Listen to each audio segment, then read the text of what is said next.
Hello बच्चों, तो कैसे हो आप सब। आज मेगा एक्सपेक्टेड सीरीज डे 10 में हम लोग करेंगे ट्राइंगल चैप्टर। ट्राइंगल के अंदर आपको सबसे जो मेन जरूरी चीज है वो पता है, सिमिलैरिटी ऑफ ट्राइंगल के बारे में पता होना चाहिए कि ट्राइंगल्स की को कैसे सिमिलर टू प्रूव करते हैं। और सबसे मेन थ्योरम जो इसमें हर बार कई सालों से, पिछले कई सालों से थ्योरम आ रही है, जिसका नाम है BPT theorem, basic proportionality theorem. ये हम लोगों को जरूर करनी है। 5 मार्क्स में, समटाइम 4 मार्क्स में इसके चांसेस होते हैं आने के। और ये जो चैप्टर है ट्राइंगल, इसकी वेटेज 7 to 8 मार्क्स की होती है। तो आपने ये ट्राइंगल चैप्टर छोड़ के नहीं जाना, ठीक है। तो आपने बहुत अच्छे से ये चैप्टर करना है, और स्पेशली बीपीटी थ्योरम को तो कोई बच्चा भी छोड़ के नहीं जाएगा। और मैं आज यहाँ पे ये जो मेगा एक्सपेक्टेड क्वेश्चंस हैं, इसका नाम ही यही है। क्यों? क्योंकि मैंने इसमें सारे के सारे इंपॉर्टेंट क्वेश्चन करवाने हैं। जो भी इंपॉर्टेंट क्वेश्चंस हैं, जो भी हमारे पिछले कई मतलब 2001, 2, 3, 4 मतलब ईयर्स में आ चुके हैं, मैं वही वाले क्वेश्चंस और उसके अलावा जो मुझे लगता है कि ये क्वेश्चन आ सकते हैं वो यहाँ पे करवाऊंगी, ठीक है। तो चलिए ध्यान दीजिए इन क्वेश्चन की तरफ, और प्लीज इन क्वेश्चंस को आपने जब भी लिखना है तो बहुत ध्यान से लिखना है, एक एक स्टेप में लिखना है, कहीं कोई गड़बड़ नहीं करनी। तो स्टार्ट करते हैं हम लोग ट्राइंगल चैप्टर। तो घबराना नहीं है, एग्जाम्स हैं तो कोई बात नहीं, डरने वाली हमें कोई बात नहीं है। मैं हूं ना आपके साथ, मैं आपकी हर प्रॉब्लम को लूंगी। आप मुझे बताइए अपनी प्रॉब्लम के बारे में, डरने वाली कोई बात नहीं, ठीक है। 17 को एग्जाम है, मैं जब भी जैसे देखती हूँ तो बहुत ऐसे इसको बना दिया है, अरे 17 को एग्जाम है, 17 को एग्जाम है, अरे है एग्जाम, पर कूल माइंड हो जाओ, इतना वो बर्डन मत लेके चलो। क्योंकि मैथ्स में अगर आप बर्डन लोगे ना तो फिर तो आप कुछ भी नहीं कर पाओगे। एकदम रिलैक्स हो जाओ, अपने कूल माइंड से एग्जाम का पेपर, मतलब जो भी मैथ्स का पेपर है हमें देना है, हमने अपने एग्जाम को बहुत बढ़िया करना है। उसके लिए हमारे माइंड का रिलैक्स होना भी बहुत ज्यादा जरूरी है। करो, थोड़ा थोड़ा थोड़ा करते जाओ, कोई बात नहीं, आप बहुत अच्छा कर लोगे। एग्जाम बहुत इजी आएगा, टेंशन मत लो। थिंक पॉजिटिव, अगर आप पॉजिटिव सोचोगे then you get positive. Negative thoughts नहीं लाने हैं कि बहुत वो डिफिकल्ट होगा, बहुत डिफिकल्ट होगा। सोचो यार कुछ नहीं है, कर लेंगे हम लोग। आगे +1 में भी तो जाना है, +2 में भी जाना है, उसमें तो और ज्यादा बर्डन बढ़ जाएगा फिर, है ना। हमें ये नहीं सोचना, हमें ये सोचना है कि यार 10th क्लास की स्टडी कुछ नहीं है, कर लेंगे हम लोग, मैथ का पेपर बहुत ईजी आएगा, बहुत बढ़िया होगा। तो think positive then you get positive. तो स्टार्ट करते हैं क्वेश्चन नंबर 1, जो मैं केस स्टडी में करवा रही हूँ। इसमें क्या है, Vijay is trying to find the average height of a tower near his house. He is using the properties of similar triangle. मैंने अभी बात करी कि हमें सिमिलर ट्राइंगल की प्रॉपर्टीज के बारे में पता होना चाहिए। जैसे पिछली क्लासेस में हम लोग करते थे, उसमें हम क्या करते थे, जैसे 8th में हमने करा है, तो 9th में हमने करा है, तो हमने कॉन्ग्रुएंसी के बारे में सीखा है।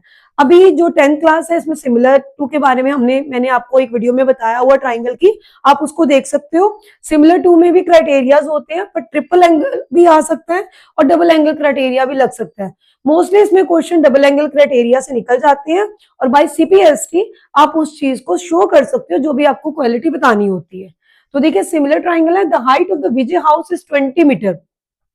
अब ना आपको यहाँ पे लेके चलना है, जो भी आपको हाइट्स के बारे में बात करिए यहाँ पे, कि जो विजय का हाउस है, यानी ये क्या है, विजय का हाउस दिया गया है, और इसकी हाइट जो दी हुई है, ये कितनी दी हुई है, ये इसकी हाइट है, ये आपको दी है 20 मीटर। और उन्होंने ये बोला when the Vijay house cast shadow 10 metre long on the ground, जब इसकी शेडो यहाँ पे पड़ती है तो जो ये है ग्राउंड पे 10 मीटर उसका क्या हो जाता है, ये 10 मीटर उसकी शेडो का है, ठीक है। उन्होंने लिखा हुआ है कि when the Vijay house cast shadow 10 metre long on the ground, तो ग्राउंड पे ये पड़ रही है। उसके बाद at the same time the tower cast shadow 50 metre long on the ground. अब ये क्या है, ये हमारा टावर है, इसकी हाइट को हम मान लेते हैं कैपिटल H मान लेते हैं, है ना, क्योंकि हाइट हमारे पास गिवन नहीं है। और इसमें यहाँ शेडो जो बताई गई है टावर में इस साइड से, तो ये हमें क्या दिया हुआ है, ये हमें 50 दिया हुआ है, सब चीजें ऑलरेडी मेंशन्ड है। उसके बाद है कि and the house of Ajay का शेडो 20 मीटर। अब ये किसका हाउस है, अजय का हाउस है, तो इसकी जो बेस दिया हुआ है एक तरीके से वो 20 दिया हुआ है, यानी उसकी जो कार्ड शेडो है वो नीचे 20 मीटर आपको दी हुई है। मेरे को लगता है क्वेश्चन सबको अंडरस्टैंड हो गया होगा जो यहाँ पे लिखा है। अब आपको जो जो इसमें पूछा गया क्वेश्चन वो बताना है। जैसे what is the height of the tower. कभी भी दो ट्राइंगल सिमिलर टू होते हैं, जैसे ये मानो और ये मानो ट्राइंगल, ये मान लो डबल एंगल क्राइटेरिया से या किसी से भी वो इक्वल हो गया, और आपको पूछा जाए कि बताओ कि क्या जो है उसकी जो साइड है, ये वाली वो इक्वल होगी कि नहीं होगी। तो सिंपल सी बात है, कोई भी दो ट्राइंगल है, जब भी जो दोनों ट्राइंगल है, जैसे मान लो ये ए बी सी है और ये डी ई एफ है, ये मैं नॉर्मली वैसे बता रही हूँ, जिन बच्चों को नहीं पता वो देख सकते हैं। तो इसमें क्या है, जैसे एंगल ए जो है वो एंगल डी के इक्वल है, inner triangle A B C, inner triangle D E F, और दूसरा जो है एंगल बी जो है वो एंगल ई के इक्वल है। ये हमें दो चीजें ऑलरेडी गिवन है, तो हम बोल सकते हैं bye the double angle criteria ये दोनों क्या हो गए, सिमिलर टू। अगर ये दो ट्राइंगल आपस में सिमिलर टू दिख रहे हैं हमें, तो इसका मतलब सिमिलर टू का साइन इस तरह से होता है। और अगर ये डबल एंगल क्राइटेरिया से मैंने सिमिलर टू मानो प्रूफ कर लिए, तो मुझे पूछा गया कि बताओ AC और DF जो है वो क्या आपस में इक्वल है या उसकी प्रोपोर्शनेट साइड्स इक्वल हैं। कभी भी सिमिलर टू आप प्रूफ करोगे ना, तो हमें उसमें सिमिलर टू जब भी हम प्रूफ करते हैं, हमें उसमें प्रोपोर्शनेट साइड्स इक्वल बतानी होती हैं। वहां पे कभी भी ऐसा नहीं होता कि साइड्स इक्वल होती हैं। कॉन्ग्रुएंसी में क्या होता है, जैसे AB DE के इक्वल हो गया, BC EF के इक्वल हो गया, AC DF के इक्वल हो गया। बट इसमें ऐसा नहीं है। इसमें क्या होता है, अगर AB है तो उसके कॉरेस्पॉन्डिंग साइड कौन सी होगी, DE, which is equal to BC over क्या होगा, EF, which is equal to DF over क्या होगा हमारे पास, सॉरी ऊपर आएगा AC, क्या होगा AC ओवर क्या हो जाएगा DF। तो इस तरह से CPST से हम बोल सकते हैं कि ये जो साइड्स है प्रोपोर्शनेट होने की वजह से इक्वल होती हैं। तो ये था सिमिलर टू का क्राइटेरिया कि होता क्या है इसके अंदर। अब चलते हैं फिगर्स में। अब देखो ध्यान से रहा, उन्होंने बोला what is the height of the tower. Tower की हाइट क्या होगी, और ऑलरेडी हमें इसमें जो चीजें बताई गई हैं वो मैंने ऑलरेडी मेंशन कर दी हैं। और इसमें हमें क्या है, what is the height of the tower, तो हमें सिमिलर टू तो है ये चीजें। अब हमें हाइट बतानी है, तो किस तरीके से आप इसकी हाइट बता सकते हो। जैसे ये देखिए, फर्स्ट है ये विजय का हाउस है और हमें बतानी किसकी हाइट है, टावर की हाइट बतानी, यानी कि ये बताना है। तो आप क्या करोगे, जैसे मान लो ये AB है, ठीक है, और ये C है, इसको D मान लो, इसको E मान लो, और इसको क्या मान लो, F मान लो। हमें यहाँ पे सिमिलर टू होने की वजह से हमें पता है कि जो AB है वो अपॉन यानी क्या आ जाएगा, AB अपॉन क्या आ जाएगा, H हो जाएगा, और क्या हो जाएगा BC जो है, BC अपॉन क्या हो जाएगा हमारे पास, ये आपका EF हो जाएगा। तो इस वजह से हमने बोल देना यहाँ पे कि जो हमारा 20 है अपॉन क्या आ गया H, क्योंकि हाइट अपॉन हाइट। इसी तरह से यानी सिमिलर टू में होता यही है, दिस अपॉन दिस होगा, है ना। उसके बाद हमें क्या बोला गया, BC कितना दिया हुआ आपको, BC आपको 10 दिया गया है, और यहाँ पे EF कितना दिया हुआ आपको, 50 दिया हुआ है। इसके अकॉर्डिंगली जब हम निकालेंगे तो मेरे पास हाइट का जो आंसर आ जाएगा वो आ जाएगा, कितना आ जाएगा, 100 मीटर आ जाएगा। तो इस तरीके से मेरी जो हाइट है वो क्या आंसर आ गया, 100 मीटर आ गया। क्योंकि क्वेश्चन को आपने समझना है, उसके अकॉर्डिंगली ही बताना है। विजय का हाउस है, अजय का हाउस है, और टावर भी दिया हुआ है, तो वो सारी चीजें आपस में जब दी गई हैं तो हम लोगों ने उन्हीं के अकॉर्डिंगली ही उनकी हाइट या बेस जो भी पूछा होगा उसके बारे में बताना है। नेक्स्ट है, what will be the length of the shadow of the tower. अब उसने बोला कि आपको ये बताना है कि what will be the length of the shadow of the tower when Vijay house cast shadow of 12 metre. अब ना थोड़ा चेंज कर दिया उसने कहा जब विजय का हाउस है, विजय का हाउस कौन सा, ये वाला है, जब विजय का हाउस कास्ट करे शेडो कितने की, 12 मीटर की। अगर मानो 10 की जगह पे यहाँ पे 12 मीटर आ जाता है, तो आपने बताना है कि what is the length of the shadow of the tower. तो आपने बताना है कि जो शेडो ऑफ द टावर है ना वो कितनी होगी। समझ आ रहा है क्वेश्चन। अब हम क्या करेंगे, अभी ये थोड़ा सा चेंज हो गया। अब हाइट की वैल्यू ऑलरेडी आपने निकाली हुई है, वो आपको पता है। अब आप क्या लिखोगे इसके अंदर, AB अपॉन क्या हो जाएगा, DE हो गया, और साथ में ये चेंज कर दिया उन्होंने, तो BC अपॉन EF क्या है, what is EF, length of the shadow of the tower. तो EF हमें निकालना बेसिकली अब इस क्वेश्चन में। AB की वैल्यू कितनी दी है हमें, 20 दी है। DE की वैल्यू कितनी दी है, अभी हमने निकाली है 100, ये देखो ऊपर निकाल ली है। अब BC जो है वो हमें चेंज करके उसने बोला 12 है, आपने निकालना है EF। तो आपका EF जो है वो क्या होगा, तो हम क्या करेंगे, यहाँ पे लिख देंगे EF is equal to 1200 divide by कितना हो जाएगा 20, जिससे इसका आंसर कितना आ जाएगा 60 मीटर। तो इसका आंसर क्या आ गया हमारे पास 60 मीटर।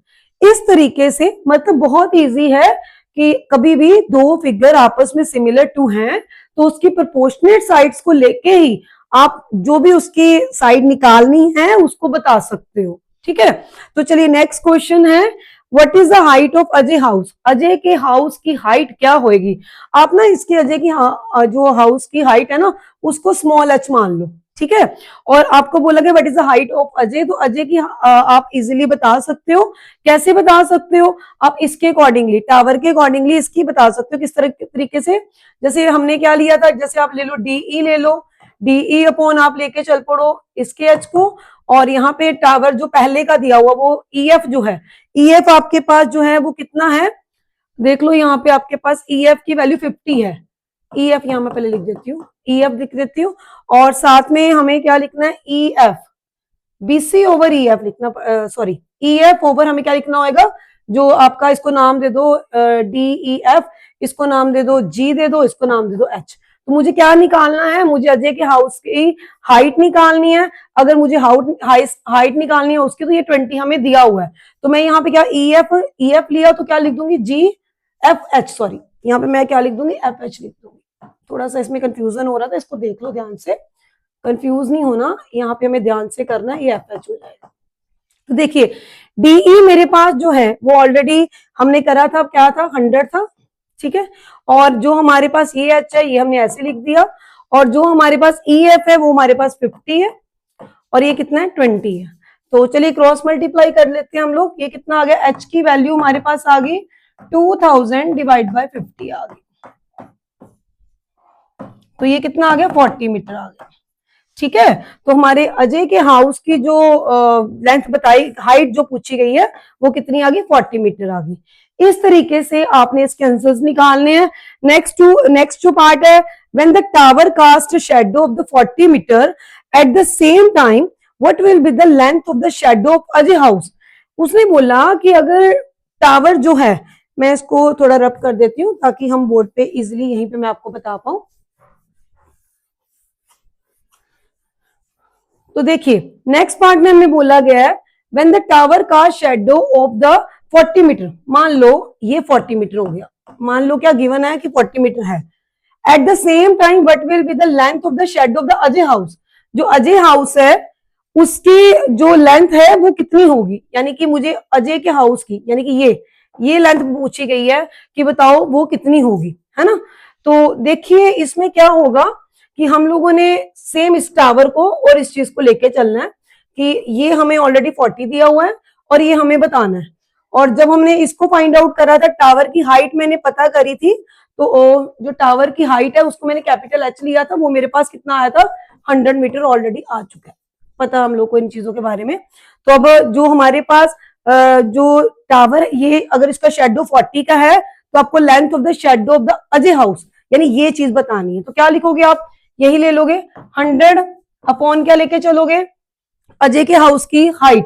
तो अभी निकाल लिया आपने, कितनी दी है, 40, विच इज इक्वल टू, हमें क्या है, ये क्या दिया हुआ है हमारे पास, ये हमें अभी 40 बोला गया है, और ये हमें क्या निकालना है, ये वाली चीज निकालनी है जिसको मैंने क्या लिया था, ये वाली चीज, यानी कि अजय के हाउस की क्या है, length of the shadow of the Ajay house. तो length of the shadow of Ajay house आपको निकालना है, length of shadow of Ajay house. Actually मैं यहाँ पे वही वाला क्यों नहीं लिख रही हूँ जो हमने एफ जी नाम लिया था या जीएफ नाम लिया था, वो मैं क्यों नहीं लिख रही हूँ, क्योंकि यहाँ पे ना ये चेंज हो चुका है। जब ये सिचुएशन चेंज है, मेरे को उसी के अकॉर्डिंगली बताना है। तो यहाँ पे क्या होगा, जब मुझे ये चीज निकालनी है तो इसकी लेंथ जो है वो कितनी निकल आएगी, 1600 डिवाइड बाय 100, जिससे मेरे पास ये कितना आ जाएगा, 16 मीटर आ जाएगा, ठीक है। तो ये मेरा आंसर है 16 मीटर, तो ये आ गया 16 मीटर। नेक्स्ट है when the tower cast shadow of 40 metre at the same time what will be the length of the shadow of the Vijay house. अब देखो चीजें वही हैं, बस उन्होंने कभी हाइट की वैल्यू को जो हमने निकाल ली है, तो वो है ही है, कभी उसके जो ये बेस की या शेडो की जो नीचे जो बेस है हमारे पास उसकी कभी वैल्यू लेंथ चेंज कर दी है, कभी पहले वाली ही गिवन है उसके अकॉर्डिंग सॉल्व करना है। बस इसमें ऐसे ही है, पर करना कैसे है, अगर आप ये वाली हाइट लेके चलते हो तो आपको दिस अपॉन दिस लिखना है, अगर ये वाला बेस लेके चलते हो दिस अपॉन दिस लिखना है, सेम अगर ये लेके चलते हो this upon this upon this, according to that similar two में जो चीज आप अगर इसी का एक किसी चीज का परपेंडिकुलर ले रहे हो तो दूसरे का भी परपेंडिकुलर, मतलब मैं स्ट्रेट में उस तरीके से बता देती हूँ। अगर किसी का बेस ले रहे हो तो प्रोपोर्शनल में अपॉन में भी उसका बेस ही आएगा, उसके अकॉर्डिंग ही हमें सिमिलर टू प्रूफ कर, सिमिलर टू अगर ऑलरेडी है तो उसकी प्रोपोर्शनेट साइड हम इस तरीके से बता सकते हैं कि उसकी जो एक पर्टिकुलर साइड होगी वो क्या होगी। जैसे लास्ट पार्ट है वो बहुत सिंपल है, क्या बोला गया, when the tower cast shadow of 40 metre. जो अब ये टावर है, इसकी शेडो देखो 40 मीटर है जो पहले हमने करा है। Eight the same time what will be the length of the shadow of the Vijay house. अब पहले तो अजय हाउस की लेंथ बताई, अब आपने बताना है कि विजय के हाउस की जो लेंथ है वो क्या होगी। तो सेम इसी तरीके से हम करेंगे जैसे हमने पहले करा है। जैसे 20 अपॉन क्या ले लेंगे, 100 लेके चल पड़ेंगे, और विजय के हाउस की लेंथ है उसको मैं एल बोल देती हूँ, दिस अपॉन 40 लेके चलेंगे, क्योंकि 40 के अकॉर्डिंग ही पूछा है, 50 के अकॉर्डिंग नहीं पूछा। जो पूछा उसके अकॉर्डिंग आंसर देना। तो हमारे पास जो लेंथ होगी वो कितनी हो जाएगी इसकी, ये हमारे पास 800 आ गया, ये हमारे पास 100 आ गया, इसकी कटिंग कर दी तो 8 मीटर इसकी लेंथ हो जाएगी। तो ये 8 मीटर हमारा आंसर है। आई थिंक सबको केस स्टडी बहुत अच्छे से समझ में आई होगी, तो सबने इसको बहुत ही ध्यान से करना। हमारी थ्योरम जिसको हम बीपीटी भी बोलते हैं, बेसिक प्रोपोर्शनैलिटी थ्योरम भी लिखा आ सकता है, थेल्स थ्योरम भी लिखा आ सकता है। तो ये होती क्या है जो बहुत इंपॉर्टेंट है, ये सबने करनी है इसको, ये आपको ना स्टेटमेंट में लिखी भी आ सकती है। ठीक है, क्वेश्चन में है if a line is drawn parallel to the one side of a triangle to intersect the other two side in a distinct point, then the other two sides are divided in the same ratio। तो ये theorem में यही है कि वो divide करेगी same ratio के अंदर।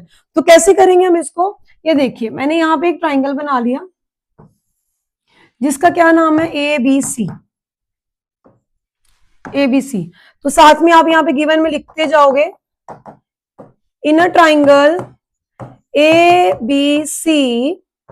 ठीक है, ये एबीसी लाइन है, यहाँ पे हमारे पास दो डिस्टिंक्ट पॉइंट है जिसका नाम है ई, आप एफ नाम दे दो या डीई नाम दे दो इसको, आप इसको डीई ही नाम दे दीजिए। ये है हमारी ट्राइंगल, तो इसका नाम है ए बी सी और ये डी है और ये ई है। ठीक है, तो ये डीई हो गया, हमने इनको मिला दिया। जब हमने इसको मिलाया तो ये लाइन इस लाइन की क्या हो जाएगी, पैरेलल हो जाएगी। तो in a triangle A B C a line, उन्होंने क्या बोला कि a line is drawn parallel to the one side of, a line is parallel to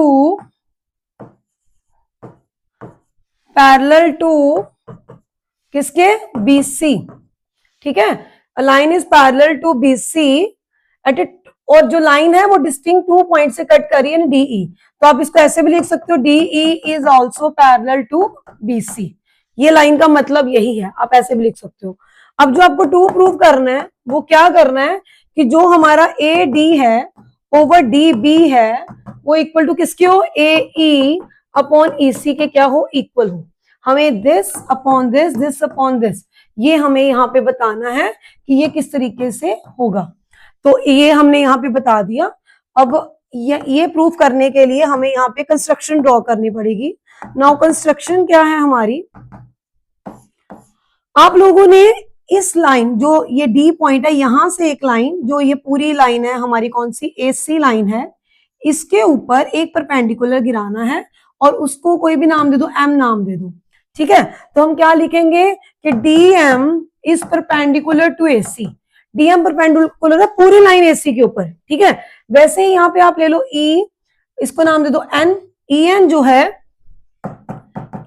जो है वो परपेंडिकुलर है किसके ऊपर, AB लाइन के ऊपर, यानी पूरी लाइन होगी।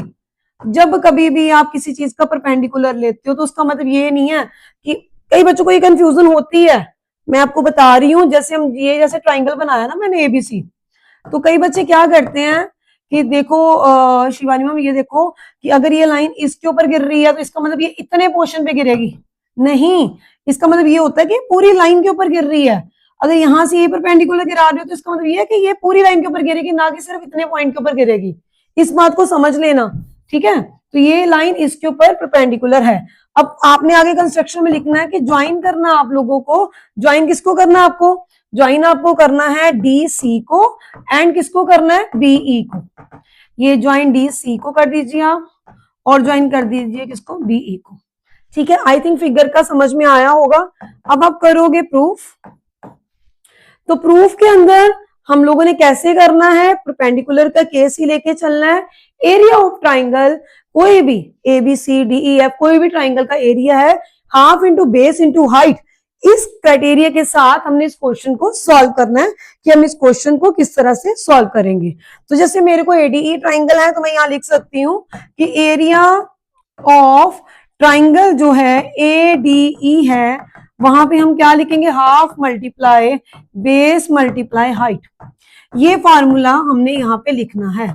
अब जैसे मैं लिखूं एरिया को इस तरह से भी हम लिख सकते हैं, area of triangle ADE which is equal to half into ADE, यानी ये मैं छोटी वाली फिगर एक लेके चलती हूँ। ये देखो मैंने सबसे पहले इसको लिया, इस ऊपर वाली फिगर को लिया, और जब मैंने इस फिगर को लिया तो यहाँ पे ये परपेंडिकुलर है डीएम और ये हमारा क्या है, बेस है। वैसे तो ईएन भी परपेंडिकुलर है और एडी भी बेस है, तो दोनों सिचुएशन इसमें आएंगी।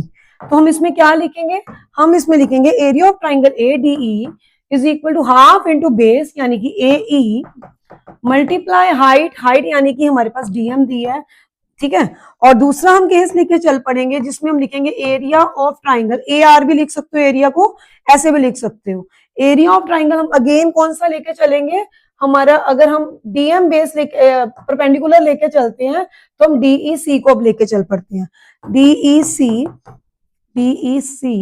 जिसमें हम बोलेंगे हाफ इंटू बेस, अब हमारा कौन सा हो जाएगा, ईसी, और हाइट हमारी क्या हो जाएगी, हाइट हमारी डीएम, ठीक है। ये एक केस हमने ये ले लिया जिसमें हमने पूरे ट्राइंगल को लिया और उसके साथ ये वाली फिगर लेके चल पड़े, ठीक है। अब बात इधर वाले की करेंगे।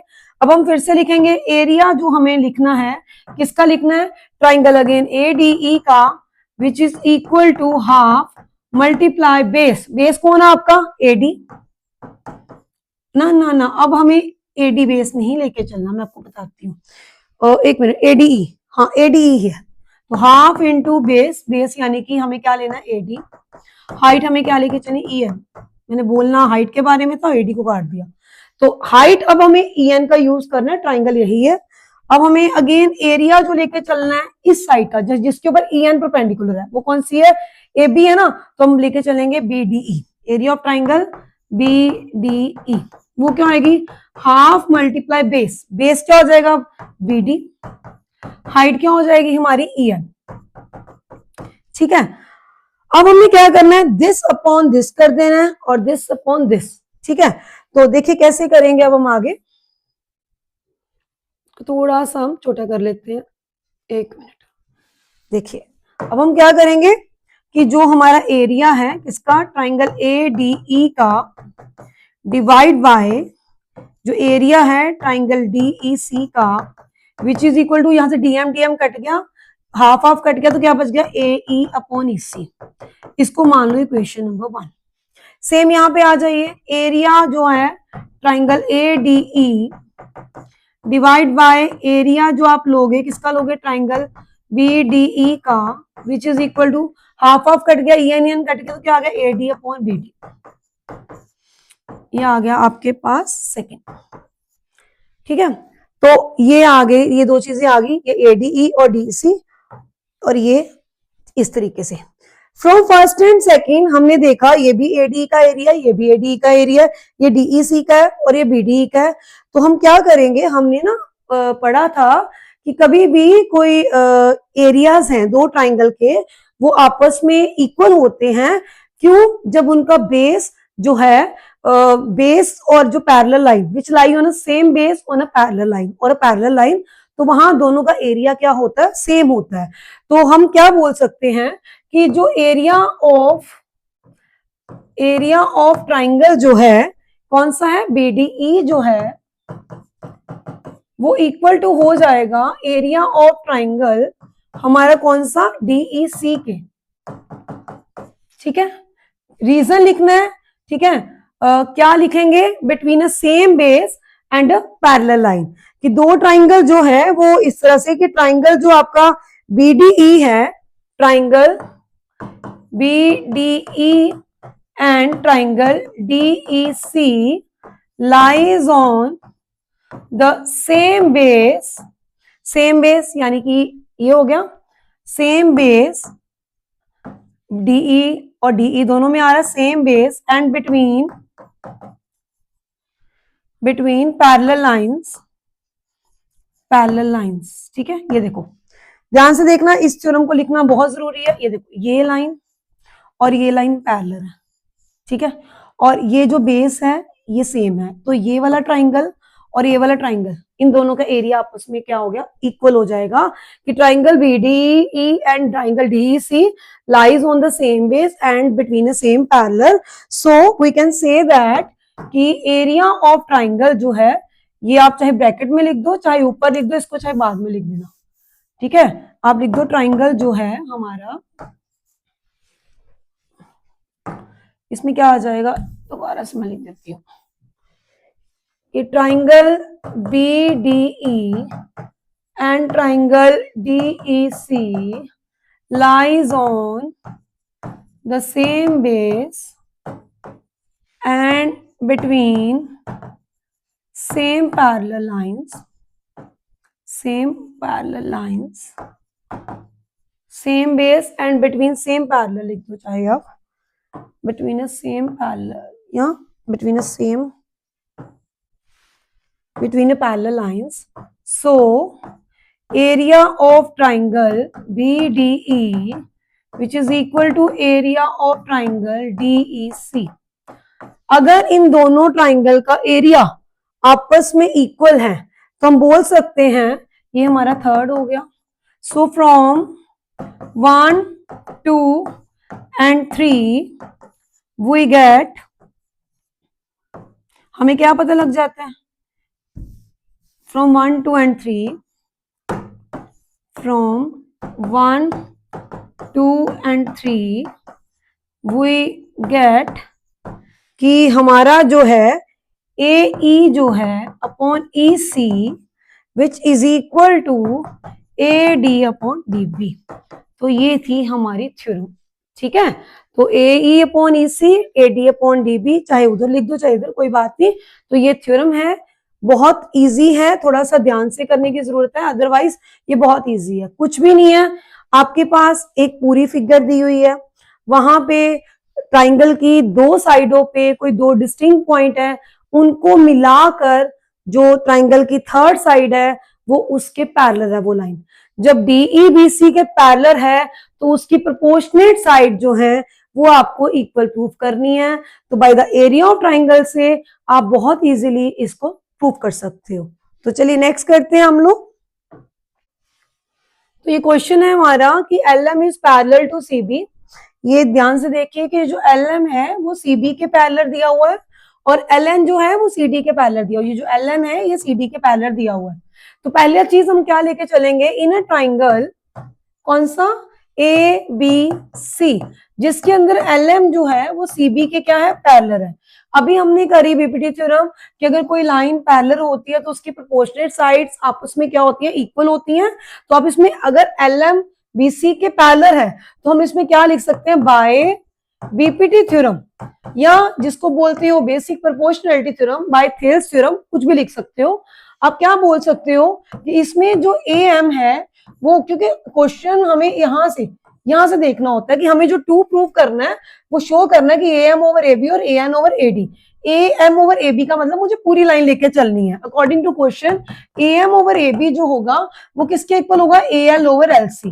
क्योंकि देखो इधर ध्यान से, हमें क्या करना है, हमें ना ये वाली ऊपर वाली पहले फिगर लेके चलनी है। ये देखिए इसमें ये पैरेलल है और हमें जो गिवन है यहाँ पे जो प्रूव करना है वो ये दिया हुआ दिस अपॉन दिस, तो हम पूरा ही लेके चलेंगे। अगर उसको लेके चलेंगे ऑब्वियस सी बात है AL लोगे तो अपॉन क्या लेके चलोगे, LC नहीं लेके चलोगे, AL अपॉन क्या लेके चलोगे, आप AC ही लेके चलोगे, क्योंकि अगर यहाँ पे AB पूरा ले रहे हो यहाँ पे आपको AC पूरा ही लेके चलना पड़ेगा, ठीक है। सो ये होगी आपकी question number 1 by the BPT theorem, ये बता दिया।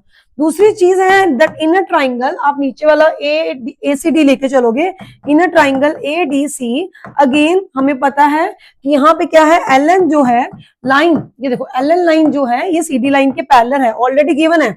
जब भी किसी फिगर में कोई दो लाइंस, यानी पूरे ट्राइंगल के अंदर जो उसके दो पॉइंट्स हैं वहां काटती हुई एक लाइन तीसरी लाइन के पैरेलल होती है तो वहां हमेशा बीपीटी थ्योरम ही लगेगी। तो बाय द बीपीटी थ्योरम हम क्या कह सकते हैं कि जो हमारा क्या है, जो हमारा ए एन है किसके ऊपर, किसके पोन में ए डी, क्योंकि हमें ए एन के पोन में क्या चाहिए, ए डी ही चाहिए, इसलिए यहाँ पे हम बोल सकते हैं ए एल ओवर क्या आ जाएगा, ए सी ही आ जाएगा। This is equation number 2। अब आप क्या देख रहे हो, ए एम और ये A L over L C, A L over L C दोनों सेम है, तो हम क्या लिखेंगे, from equation number 1 and 2 we get, हमें क्या मिलता है, हमें इससे से ये पता चलता है कि हमारा जो है, जो हमें प्रूव करना है, यानी A M over A B जो है which is equal to A N over A D, hence prove. तो इस तरीके से अगर बीपीटी थ्योरम आती है तो आप क्वेश्चन को बहुत इजीली कर सकते हो। हमारा नेक्स्ट क्वेश्चन है, ABCD is a trapezium in which AB is parallel to DC, यानी ये और ये लाइन आपस में पैरेलल है। तो देखो अगर आपको क्वेश्चन नहीं भी आता होगा, डायग्राम बना देना और उसको लिख कर जरूर आना जो भी क्वेश्चन के अंदर लिखा है। तो क्या लिखेंगे, A B C D is a, क्या है ए बी सी डी, ये हमारे पास है trapezium in which A B जो है डीसी के क्या है, पैरेलल है, and its diagonal intersect at O. तो इसके जो डायगोनल है, ये पूरी लाइन आप यहां लिख सकते हो, its diagonals intersect at O point. तो आपको जो शो करना है, जो टू प्रूव करना है, वो ये करना है कि AO over BO which is equal to CO over DO। ठीक है जी, ये प्रूव करना आपको। तो हम क्या करेंगे, इसमें कंस्ट्रक्शन ड्रॉ करेंगे, जो ये लाइन हम बना देंगे, इसको नाम दे देंगे E। ठीक है, this is your construction line. तो हम लिखेंगे कंस्ट्रक्शन में हम क्या लिखेंगे कि OE जो है वो पैरेलल किसके, ए बी के भी, और OE जो लाइन है वो पैरेलल किसके, डीसी के भी। ठीक है, सो प्रूफ के अंदर हम क्या करेंगे, हम दो फिगर्स इसमें लेके चलेंगे इस तरीके से।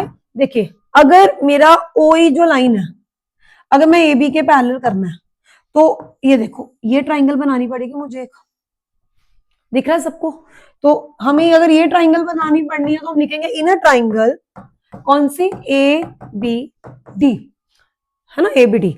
इसमें क्या हो जाएगा एबीडी के अंदर कि जो हमारा है ए ई ओवर, यानी अगर आप इस तरह से फिगर लेके चलते हो तो आप लोगे ई डी ओवर, क्या लोगे, E A, E D over E A which is equal to, अब क्वेश्चन में भी देख लो आपको ऊपर डीओ चाहिए कि क्या चीज, हमें क्या चाहिए, डीओ ही ऊपर चाहिए, सीओ ऊपर चाहिए। अगर मुझे सीओ या ओडी ऊपर चाहिए, हम उसके अकॉर्डिंग ही बात करेंगे। अब मुझे डीओ जहां है अपॉन में चाहिए, क्योंकि कुछ क्वेश्चन ऐसे होते हैं शो वाले, हमें हिंट यहां से लेना पड़ता है। तो हम क्या लिखेंगे, अगर हम ईडी लिखते हैं, ईडी अपॉन ए ही लिखते हैं, तो हमारे पास ओडी पहले आ जाएगा। तो इट्स बेटर हम ये ना करें कि हम लोग ये लेके चले कि ए ई जो है अपॉन है ईडी के which is equal to O B upon है ओ डी के। सो ये क्यों आया, बिकॉज हमें पता है कि ओ ई जो है वो पैरेलल है ए बी के। सो बाय बीपीटी थ्योरम ये लिखना जरूरी है। ठीक है, अगर आप नहीं लिखते हो तो इसके मार्क्स कटते हैं। तो ये आ गई आपकी क्वेश्चन नंबर 1। अगेन नेक्स्ट है, इसमें आप क्या लिखोगे, इनर ट्राइंगल। अब ध्यान से देखो, दूसरी ट्राइंगल आप क्या लेके चलोगे, ये वाली ट्राइंगल ले लेंगे जिसमें ओई डीसी के पैरेलल हो। अगर ओई को डीसी के पैरेलल करना है तो ट्राइंगल कौन सी बनेगी, ये वाली येलो वाली जो मैंने बनाई। तो हम क्या लिखेंगे इसके अंदर हम याद लिखेंगे in a triangle A D C. हमें खुद ही पता लग जाता है जब हम देखते हैं कि हमें क्या प्रूफ करना है, क्या चाहिए, क्या कंस्ट्रक्ट कर रहा है, तो इससे हमें हिंट मिल जाता है। तो हम क्या लिखेंगे, इनर ट्राइंगल एडीसी की जब हम बात कर रहे हैं तो ओ ई जो है वो पैरेलल किसके है, डीसी के भी पैरेलल है ना। तो अब हमें क्या चाहिए, अब देखो अगर मेरे पास एक चीज से ओबी और ओडी हमारे पास निकल रहा है यहाँ पे, अब देखते हैं दूसरी चीज हमारे पास, अगर यही वाली फिगर है ए एडीसी है, तो अगर हम यहाँ पे लेके चलते हैं तो अगेन ए ई अपॉन ईडी, ए ई अपॉन क्या आ जाएगा, ईडी आ जाएगा, विच इज इक्वल टू क्या आ जाएगा, ए ओ अपॉन क्या आ जाएगा, ओ सी आ जाएगा। तो ये भी क्या हुआ, बाय बीपीटी थ्योरम। ठीक है, अब हमें फ्रॉम 1 एंड, इसको 2 नाम दे दीजिए, from 1 and 2 we get A upon ED, A upon ED दोनों सेम आ रहे हैं, तो यहाँ पे क्या आ जाएगा, O B over O D which is equal to A over O C, A over O C. अब मुझे चाहिए क्या जी, अब ध्यान से देखो, मुझे चाहिए ए ओवर ओ बी। तो आप इसको इसके नीचे भी लिख सकते हो, कोई गलत बात नहीं है कि आप नहीं लिख सकते हो, क्योंकि अगर दो प्रोपोर्शनेट साइड्स आपस में इक्वल आ रही हैं तो आप इसके नीचे इसको लिख सकते हो। तो हमारे पास क्या प्रूव होगा, A over O B which is equal to, हमारे पास सीओ उधर चला जाएगा, सीओ ओवर डीओ लिख सकते हो, ओडी को आप डीओ भी लिख सकते हो। तो ये हमने प्रूव कर दिया, ठीक है। तो इस तरीके से भी आप इसको कर सकते हो। नेक्स्ट क्वेश्चन है जो हमारा, इसके अंदर क्या बताया गया है, DE is parallel to AC. DE जो है वो एसी के पैरेलल है। तो यहाँ पे जो सबसे पहला हिंट हमें मिला वो क्या हमें मिला कि डीई अगर एसी के पैरेलल है तो मुझे ए बी सी ही ट्राइंगल लेके चलनी पड़ेगी। अगला दिया वो पहले लिख लीजिए, यहाँ पे डीई जो है वो पैरेलल है एसी के, तो इनर ट्राइंगल हमें क्या लेके चलना पड़ेगा, ए बी सी। ये हमें हिंट मिल जाता है पैरेलल से हमें। DC is parallel to AP.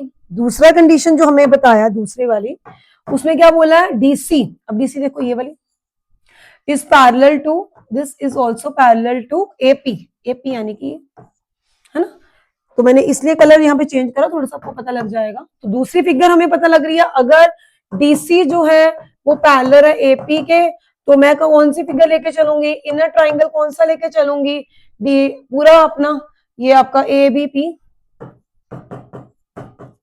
ठीक है, ये हमें पता लग रहा है। अगर हमने ए बी सी ट्राइंगल लिया, डीई को हमने एसी, सॉरी डीई को हमने एसी के पैरेलल लिया, तो अगेन हमें जो प्रूव करना है वो करना है कि जो बीई है अपॉन ईसी ये इक्वल हो, और आपका बीसी है जो अपॉन सीपी होगा, यहाँ पे यहाँ लिखा नहीं है, बीसी अपॉन सीपी होगा। तो कैसे होगा, तो देखिए हम क्या करेंगे, in a triangle A B C की बात जब करेंगे तो वहां हम लिखेंगे A D over D B, A D over D B, है ना, which is equal to E C over BE, E C over E B. ये देखो, अगर ऐसे फिगर ले रहे हो चाहे ऐसे ले लो, तुम्हारी मर्जी है, बी ए सी भी ले सकते हो, ए बी सी भी ले सकते हो। अगर आप ऐसे, और एक पहले लाइन ये वाली है हमारी और एक पहले लाइन ये वाली है, अगर इस तरीके से लेके चलोगे तो आप पहले क्या लिखोगे, आप दिस अपॉन दिस भी लिख सकते हो, दिस अपॉन दिस। अगर प्रॉपर वे में जाना है तो हम कैसे लिख सकते हैं इसको, B D upon D A, B D upon D A which is equal to BE upon EC, ठीक है, by which theorem, again BPT theorem. सभी क्वेश्चन मोस्टली ना इसी तरीके के ही हैं। अगर मैं डीसी और एपी ले लेती हूँ, वहां पे मुझे क्या लेना पड़ेगा, ये देखो डीसी और एपी, तो वहां हमारे पास आ गया B D upon again D A, और यहाँ पे ये पहला लाइन है ना, B C upon C P, B C upon C P. So this is your second equation again by BPT theorem from 1 and 2, from 1 and 2, BD over DA, BD over DA same है, ये क्या आ गया, BE over EC which is equal to BC over CP। तो यही हमें prove करना था, ये हमने प्रूव कर दिया। बात ही वहीं पे टिकती है बीपीटी थ्योरम पे। बीपीटी थ्योरम क्लियर है तो हर क्वेश्चन बहुत इजीली निकल सकता है, ठीक है।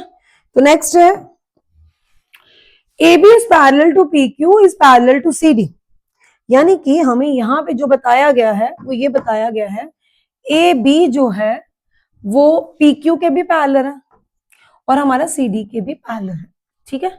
और AB की वैल्यू X दी हुई है, CD की वैल्यू हमें Y दी हुई है, और PQ यानी कि हमें Z दिया हुआ है। आपको ये प्रूव करना है कि 1 ओवर जो x है 1 over y equal to 1 over z के, तो वो आप किस तरीके से इसको बता सकते हो। सो मैं क्या करूंगी, सबसे पहले तो दो ट्राइंगल जहां पे पैरेलल हैं उनको लेके चल पड़ूंगी, ठीक है। जैसे मान लीजिए एक ये है और ये लाइन पैरेलल है, तो मैं इस तरीके से इस ट्राइंगल को लेके चलूंगी, ठीक है। जब मैं इसको लूंगी तो मेरे को पता है ये लाइन और ये लाइन क्या है, पैरेलल है। सो हम क्या लिखेंगे इसके अंदर, in a triangle in a triangle A B D. अगर मैं ए बी डी ट्राइंगल लेके चलती हूँ तो मेरे पास क्या क्या आ जाएगा कि हमारे पास आ जाएगा डीपी, यहाँ पे पूरा है डीपी ओवर एपी, पर इसकी वैल्यू नहीं है। हमने लेना क्या है, जो जो चीजें हमारे पास गिवन होती हैं। कई बार क्या होता है कि हम लोग ना बीपीटी थ्योरम डायरेक्ट लगा देते हैं। आप इसको सिमिलर टू भी प्रूव कर सकते हो। पहले आप इसको सिमिलर टू प्रूव करो, उसके बाद आप इसको कर सकते हो। वो तरीका भी आप कर सकते हो, कोई वो नहीं है कि इनर ट्राइंगल आप ले लो डी क्यू पी ले लो और इनर ट्राइंगल ले लो आप ए बी डी ले लो। हमें पता है कि ये एंगल जो है ये हमारा कॉमन हो गया और ये कितना हो गया 90, क्योंकि हमें ना इसको और इसको, क्योंकि हमें एक्स और जेड भी चाहिए, तो इसको अपॉन इसके लेना है। तो किस तरीके से हम लेंगे, तो इनर ट्राइंगल कौन सा ले लोगे आप, ए बी डी लोगे, जिसके अंदर आप क्या लिखोगे कि जो ट्राइंगल है आपको शो करना पड़ेगा कि जो ट्राइंगल ए बी डी यानी पूरा जो ट्राइंगल है वो ट्राइंगल आपका पी क्यू डी जो ट्राइंगल है उसके सिमिलर टू है कि नहीं, पहले आपको ये बताना पड़ेगा। ठीक है, सो आप लिखोगे in a triangle A B D and A B D के अंदर एंड इनर ट्राइंगल कौन सा लोगे, छोटे वाला, यानी कि पी क्यू डी। पहले आप इसको सिमिलर टू प्रूव करोगे। आपको क्या दिख रहा है, अगर ये लाइन है, ये क्यू एंगल बी एंगल की क्या है, कॉरेस्पॉन्डेंस है, तो आप यहाँ पे क्या बता सकते हो, angle A B D is equal to angle P Q D. Reason क्या लिखोगे, बिकॉज ये दोनों लाइन क्या आती, ए बी जो है वो पैरेलल है पी क्यू के, सो बाय द कॉरेस्पॉन्डिंग एंगल्स। ठीक है, और दूसरा है हमारे पास जो कॉमन एंगल है वो कौन सा है, डी एंगल, यानी कि दोनों में है। हम क्या लिख सकते हैं, angle A D B which is equal to angle P D Q. ठीक है, पी डी क्यू, बिकॉज दोनों में क्या है, ये कॉमन है। तो ट्राइंगल ए बी डी जो हो गया ये हमारा सिमिलर टू हो गया ट्राइंगल किसके, पी क्यू डी के, bye the double angle criteria.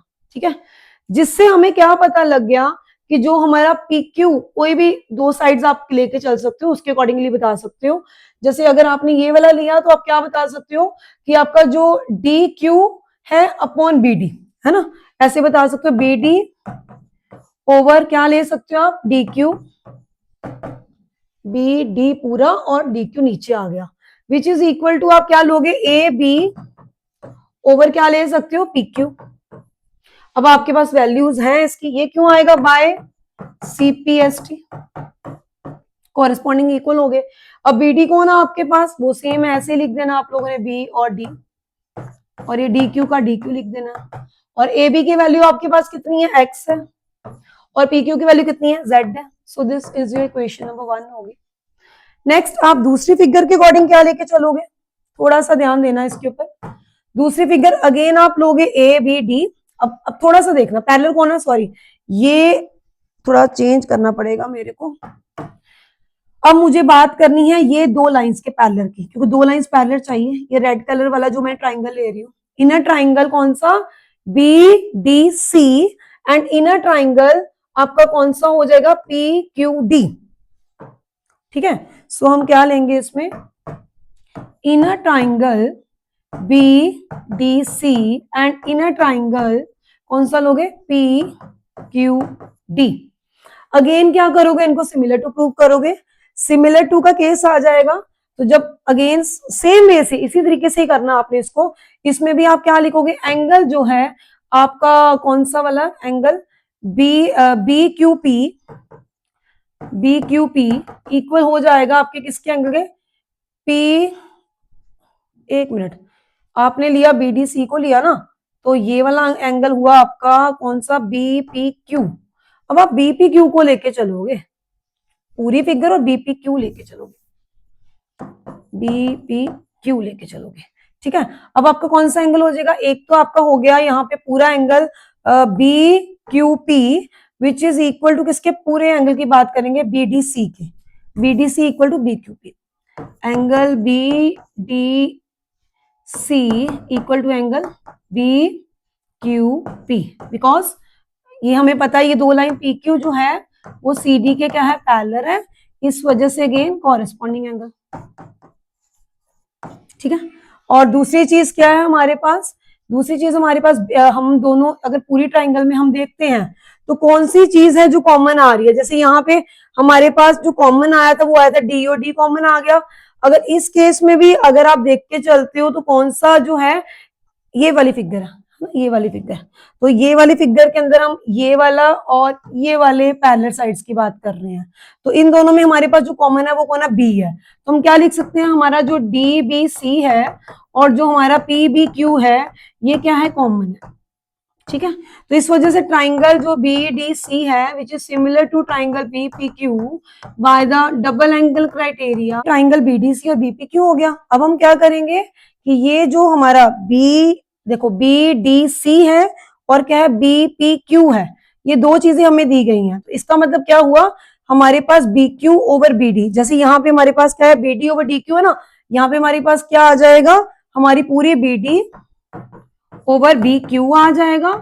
और यहाँ पे हमारे पास यही पैरेलल है, पैरेलल में अगर आप बी डी ले रहे हो तो आपको यहाँ पे क्या लेना है, सी डी ओवर क्या लेना, पी क्यू। तो अगर B D over B Q which is equal to C D कितना आपके पास, वाई ओवर क्या है आपके पास, जेड है। तो ये आ गई क्वेश्चन नंबर 2। ये क्यों आया, बाय सीपीएसटी। ठीक है, तो हमने क्या करना है, इसको ऐड हमें इंट कहां से मिला, यहां से ऐड 1 एंड 2। जब हमने इसको ऐड करा तो ये क्या बन गया, B D over D Q plus यहाँ पे हमारे पास क्या बन जाएगा, बी डी ओवर क्या बन गया हमारे पास, B Q which is equal to X upon Z plus Y upon Z, है ना। तो यहाँ पे अगर हम देखते हैं तो यहाँ पे हम इसका ये है ना, जो हम इसका रेसिप्रोकल भी कर सकते हैं ऐड करते वक्त। क्यों कर सकते हैं, क्योंकि रेसिप्रोकल इसलिए करना है क्योंकि हमें नीचे x चाहिए और नीचे हमें क्या चाहिए, y चाहिए। तो इस सिचुएशन में जब हम देख रहे हैं तो वो क्वेश्चन क्या हो जाएगा, कॉम्प्लिकेटेड हो जाएगा। तो हम इस क्वेश्चन में इसको इस तरीके से ऐड कर सकते हैं। जब हम ऐड करेंगे ना तो उससे पहले हम इसको चेंज कर सकते हैं, यहाँ पे D Q over B D लिख सकते हैं और यहाँ हो जाएगा z बाई एक्स, क्योंकि x मुझे नीचे चाहिए। यहाँ पे भी हम क्या लिख सकते हैं, B Q over B D लिख सकते हैं which is equal to y plus z हो जाएगा। तो हम इसको इक्वेशन नंबर 1 और 2 बोल सकते हैं।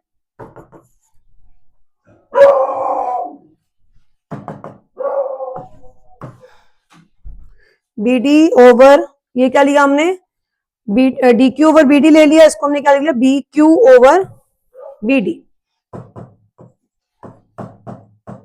तो ये क्या बन जाएगा हमारा, z अपॉन y, क्योंकि मुझे एक्स वाई यहां से नीचे चाहिए, इसको हम ऐसे भी लिख सकते हैं। तो ये सेकंड हो गया। ऐड 1 एंड 2, तो ऐड 1 एंड 2 में हम क्या करेंगे, डी क्यू नीचे हमारे दोनों में बी डी आ गया प्लस क्या आ गया, B Q which is equal to क्या हो जाएगा, z plus x plus Y upon z, z upon x plus यहाँ पे क्या है, ये हमारा बीडी देख लो एक बार आप, बीडी था तो हमने यहाँ पे सी डी की जगह पे यहाँ पे y था और नीचे हमें मतलब नीचे y चाहिए ना हमें, तो हम यहाँ पे लिख सकते हैं y upon z, z upon y आएगा। ठीक है, तो यहाँ पे भी हमारा क्या बन गया,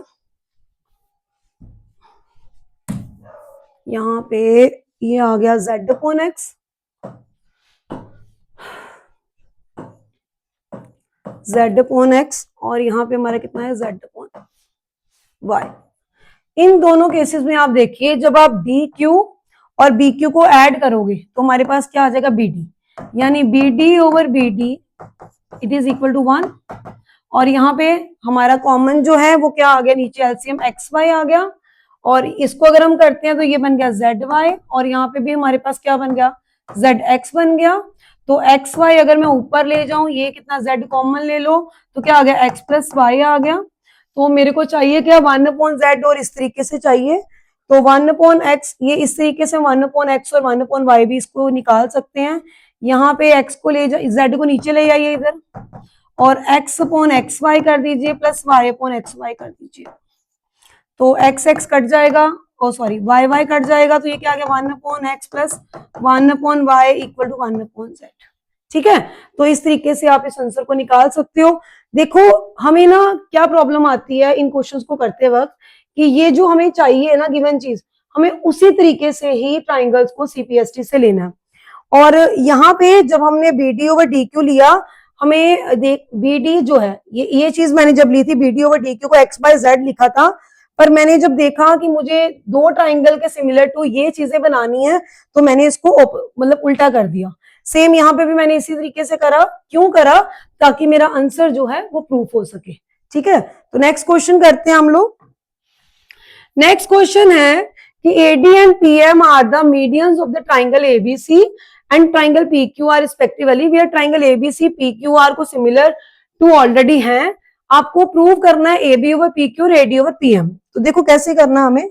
हमारे पास ना कोई दो ट्राइंगल है, मान लो ये एक ट्राइंगल है, ठीक है, इस ट्राइंगल का नाम है ABC और दूसरी जो ट्राइंगल है उसका नाम है PQR।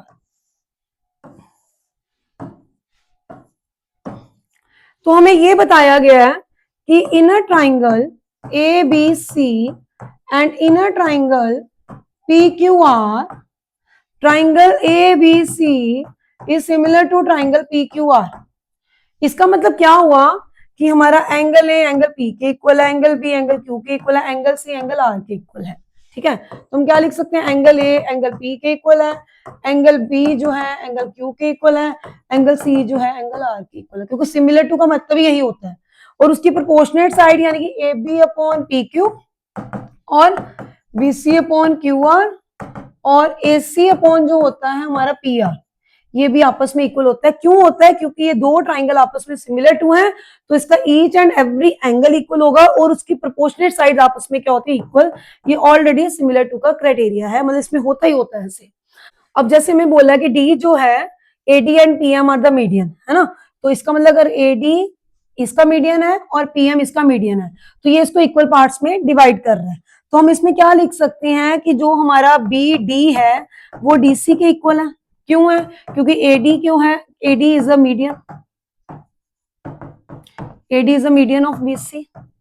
और सेम केस में हम लिख सकते हैं यहाँ पे कि अगर PM है, PM यानी कि QM जो है वो इक्वल टू हो सकता है हमारे किसके, MR के, जिससे हमें क्या पता है कि जो PM है is a median of QR। तो मैं क्या लिख सकती हूँ कि BC जो मेरा BD है वो मेरा क्या है, डबल ऑफ BC, और जो मेरा यहाँ पे QM है वो मेरा क्या है, डबल ऑफ क्या है, हमारे QR के।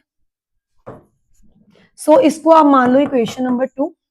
ठीक है, तो अगर हम इन दोनों की बात करें तो BD ओवर QM, अगर देखो इक्वेशन नंबर 1 क्या बताती है, फ्रॉम इक्वेशन नंबर 1 हमें क्या पता है कि AB ओवर PQ जो है वो BC ओवर किसके है, QR के इक्वल है। तो इसका मतलब ये हुआ कि अगर जो हमारा AB है और PQ है विच इज डबल, अगर मैं इसको डबल है, डबल BC डबल QR है, क्योंकि ये मीडियन है इसकी वजह से अगर ये डबल BC डबल QR है तो मैं लिख सकती हूँ कि BD जो है वो किसके अपॉन में हो जाएगा, वो हमारा हो गया QM के। So this is your question number 3। ठीक है, अब हमें क्या पता लगता है कि हमारे पास AB अपॉन PQ जो है वो BD ओवर QM के इक्वल आ चुका है। ठीक है, और अगर ये चीज है तो मुझे पता लग गया कि जो ट्राइंगल है, इससे हमें क्या पता लग गया कि जो ट्राइंगल है कौन सा, ABD है, वो सिमिलर टू किसके हो गया, PQM के। क्यों हो गया? क्योंकि हमें पता है कि AB over PQ, AB over हमारा PQ, और हमारे पास क्या आ गया, BD ओवर QM, और तीसरी चीज जो है BD ओवर QM, ये भी आपस में इक्वल है, जिससे हम बोल सकते हैं कि AB over PQ is equal to AD over PM। ठीक है, गया कि AB over PQ AD over PM, और हम यहाँ पे क्या लिख सकते हैं कि जो BD ओवर QM के भी हमारा ये इक्वल है। अगर ये तीनों चीजें आपस में इक्वल आ रही हैं तो इसका मतलब क्या हो गया, इसका मतलब हो गया कि हमारा AB ओवर PQ जो हमें प्रूव करना था और AD ओवर PM यही हमें प्रूव करना था, तो हेंस प्रूव। इस तरीके से हम इसको प्रूव कर सकते हैं। इन दो, इसको और इस फिगर को, इन दोनों की सारी साइड को प्रोपोर्शनेट में लाके उसके बाद हमने देख लिया कि ये सिमिलर टू तो है। क्यों सिमिलर टू है? क्योंकि ये इसके प्रोपोर्शनल में है, ये इसके प्रोपोर्शनल में है और ये इसके प्रोपोर्शनल में है। पर हमें बेसिकली जो निकालना वो क्या निकालना, दिस अपॉन दिस। इस तरीके से हमने इसको सॉल्व कर दिया। तो चलिए नेक्स्ट क्वेश्चन करते हैं। नेक्स्ट क्वेश्चन के अंदर हमें क्या बताया गया है, ये देखिए, इसमें उन्होंने बोला गया एक गिवन फिगर दी हुई है जिसमें हमारे पास दिया हुआ है कि एंगल CEF CFE के इक्वल है, CEF और CFE ये दोनों आपस में इक्वल है, और F जो है वो मिड पॉइंट है किसका, DC का। वेरीफाई करना, प्रूव आपको करना है AB ओवर, यानी ये जो AB है ये पूरा, ये हमारे अपॉन BD के इक्वल है, और जो हमें प्रूव करना है AE जो है ये अपॉन किसके है, FD, यानी कि ये इसके इक्वल प्रूफ करना है। तो हम कैसे कर सकते हैं, तो सबसे पहले हम क्या लिखेंगे, इनर ट्राइंगल जो लेके चलेंगे वो लेके चलेंगे ABE। AB के अंदर में क्या बोला गया, देखो AB पूरा चाहिए, यहाँ से मिल जाता हमें AB ओवर, यानी ये पूरी साइड है जो वो किसके इक्वल आ जाएगी, BD के अपॉन आ जाएगी, सॉरी AB ओवर BD आ जाएगा। अगर AB ओवर BD ले रहे हो तो ऑब्वियस सी बात है AE ओवर आपको क्या लेके चलना पड़ेगा, आपको GE लेके चलना पड़ेगा। ये हमने कैसे करा, हमने ड्रॉ करा एक तरह से, जो हमारी DG लाइन है ये पैरेलल है BE लाइन के, ठीक है। अगर ये पैरेलल है तो पैरेलल के क्राइटेरिया के अकॉर्डिंगली हमें पता है कि हम इसकी प्रोपोर्शनेट साइड्स होते हैं उसको लिख सकते हैं। क्यों लिख सकते हैं, बाय द BPT थ्योरम, ठीक है। तो अब हमें क्या पता है, हमें ये पता है कि जो F है is a mid point, F जो है वो मिड पॉइंट है किसका, DC का। इसका मतलब क्या हो गया कि जो हमारा अगर F मिड पॉइंट है तो इसका मतलब क्या हुआ कि जो, अगर मैं बात करती हूँ इनर ट्राइंगल DGE की, इनर ट्राइंगल DGE की बात हम जब करते हैं तो हमें दिख रहा है कि जो आपका DF है उसको अपॉन आप F से लिख सकते हो। क्यों, क्योंकि प्रोपोर्शनेट साइड्स है उसी अकॉर्डिंगली। उसी तरीके से आप जो आपका GE है उसको आप क्या लिख सकते हो, EC लिख सकते हो। और आपको पता है कि जो F है is a mid point, mid point किसका है, DC का। और मिड पॉइंट का मतलब क्या होता है, DF जो है वो FC के इक्वल भी हो सकता है, इसका मतलब यही होता है ना। तो अगर मैं DF ओवर FC और GE ओवर EC लिखती हूँ which is also equal to 1 हो सकता है, जिससे हमारे पास क्या आ जाता है कि जो हमारा GE है वो किसके इक्वल आ सकता है, EC के इक्वल आ सकता है। यानी ये जो GE है और EC ये दोनों आपस में क्या आ सकते हैं, इक्वल आ सकते हैं। अगर हमारे पास GE CE आपस में इक्वल आ गया, और हमें अब क्या गिवन है, हमें गिवन है कि हमारा जो एंगल है CEF, ये देखो यहां से CEF और जो एंगल हमारा CFE है ये दोनों आपस में क्या है, इक्वल है, ये हमें गिवन है। तो अगर हमारे पास एंगल गिवन होते हैं तो उसकी साइड्स भी क्या होती है, गिवन होती हैं। इसका मतलब क्या होता है, if the side angles are equal by the isosceles property, if the angles are equal then their sides are also equal। तो EC जो है वो FC के इक्वल आ गया, this is a condition number 2। अब देखिए ये भी EC है और ये भी EC है, हमें फ्रॉम ये, आप इसको नाम दे सकते हो, इसको आप फर्स्ट इसको दे दीजिए आप नाम फर्स्ट दे दो चाहे, ठीक है। फ्रॉम फर्स्ट एंड सेकंड आपको क्या गेट होता है कि EC सेम है तो GE जो है वो FC के इक्वल हो सकता है, होगी हमारी इक्वेशन नंबर 3। अभी हमें क्या पता है कि हमारे पास जो F है, F क्या था, इज अ मिड पॉइंट। अगर ये मिड पॉइंट था तो DF जो था वो किसके इक्वल था, DF जो है वो हमारे किसके इक्वल है, FC के इक्वल है। DF FC के इक्वल है, ये भी हमारा FC के इक्वल है, तो इसको मैं इक्वेशन नंबर 4 मान लेती हूँ।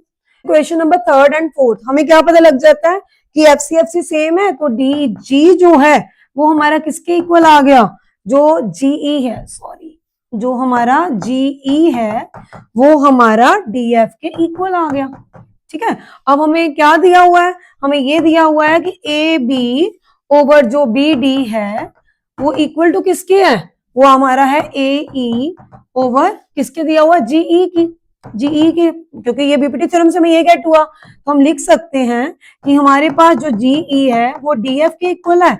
इस तरह से अगर GE DF के इक्वल है तो इसका मतलब क्या हुआ, इसका मतलब ये हुआ कि हम इसके अंदर ये लिख सकते हैं कि जो AB ओवर BD है वो किसके इक्वल आ गया, AE ओवर किसके इक्वल आ गया, DF के। ए ओवर डी एफ, ये दोनों आपस में प्रोपोर्शनेट हो गए कि A B over B D equal to A over D F हो गया।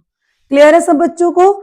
इस क्वेश्चन में सिर्फ ये चीज बताई गई है कि हमें किसी चीज को अगर प्रोपोर्शनेट में करना है तो किस तरीके से करना है। अगर A B over B D, यहाँ तो हमें हिंट मिल गया कि ये पूरी लाइन है और ये छोटी लाइन है, तो हमें हिंट मिल जाता है कि हमें ये वाला ट्राइंगल लेके चलना है। क्लियर है? और दूसरी बात जो है, हमें ये बोला गया कि एफ मिड पॉइंट है। एफ मिड पॉइंट का मतलब ये और ये आपस में क्या हो जाएगा, हमारे पास ये और ये चीज आपस में क्या हो जाएगी, इक्वल हो जाएगी। और हमें ये पता है कि अगर ए ई एफ डी लेना है, अगर मुझे ए ई और मुझे एफ डी लेके चलना है, इस चीज को इक्वल करना है, तो वो कैसे होएगी? अगर मैं ये छोटी वाली फिगर भी लेके चलूंगी, अगर छोटी वाली फिगर यानी डी जी सी मैं फिगर लेके चलती हूँ, यहाँ पे डी जी सी, मैंने यहाँ गलती से ई लिखा हुआ है, यहाँ पे सी आना है, तो यहाँ पे अगर डी जी सी फिगर लेकर चलती हूँ तो मुझे पता है कि इसमें भी अगर मैं बीपीटी थ्योरम लगाती हूँ तो मुझे पता है कि दिस अपॉन दिस हो जाएगा। बट हमारे पास ऑलरेडी गिवन है कि ये मिड पॉइंट थ्योरम है, इसलिए यहाँ पे this upon this which is equal to this upon this, इसलिए मिड पॉइंट होने की वजह से मैंने इसको इक्वल 1 कर दिया, जिससे हमारे पास जीई और ईसी आपस में इक्वल आ गए।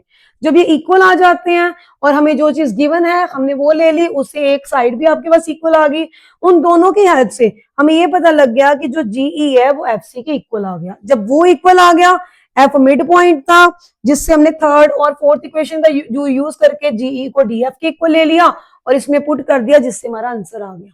ठीक है, तो क्वेश्चन को ध्यान से करना है। क्वेश्चन करते करते कंफ्यूजन आती है, बट हमें क्वेश्चन को बहुत ध्यान से करना है। अगर आप प्रैक्टिस करोगे तो क्वेश्चन बहुत इजीली निकल जाएंगे। ठीक है, तो प्लीज इन क्वेश्चंस की तरफ ध्यान दीजिए। ट्राइंगल चैप्टर बहुत इंपॉर्टेंट है, और please like, subscribe and share my channel. अगर आपको अच्छे मार्क्स लाने हैं, बहुत बढ़िया मार्क्स लाने हैं, तो प्लीज मेरे चैनल को फॉलो करिए, सब्सक्राइब करिए, ताकि आप बहुत अच्छा रिजल्ट गेट कर पाओ। Thank you very much.